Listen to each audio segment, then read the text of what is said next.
Okay, I just wanted to make a note about people that steal inheritances from other people.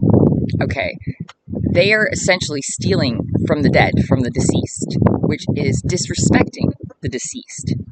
Okay, it is, because if that was their dying wish, was for someone to have their an inheritance, or, for their stuff to go to someone, and then someone else comes in and steals it.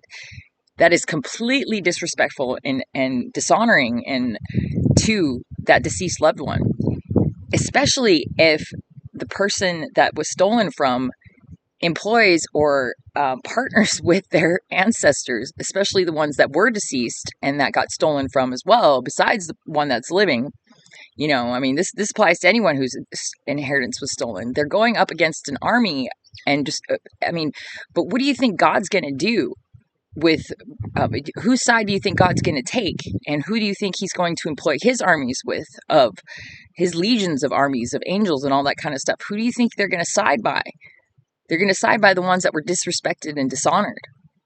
And so, not even the one that's living too. I mean, that's the one that's going to, they're being disrespected and dishonored too. But the ones that have died, and that their dying wish was for their stuff to go to someone, and when it gets taken unlawfully, and it's disrespectful and dishonoring, and it's just like spitting on their grave and spitting on their essence, and their spirits are real. And so, like, if they're actually called upon in any situation, they're going to want justice, and they're going to get justice, because God's going to side with them, and God is the creator of all.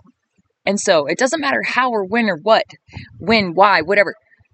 It's going to happen because of the disrespect and the dishonoring that's happened to those that were, and the injustices and the betrayals that were done, not just only to the living, but to the ones that are dead, the ones that are deceased.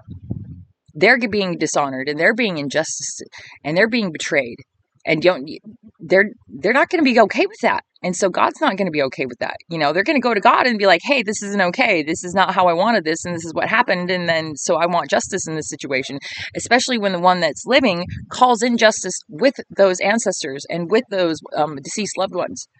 God is going to choose that side. And so it is completely futile, endeavor to try and keep going with stealing someone's inheritance when that kind of scenario is the scenario, and that is the truth, and truth prevails.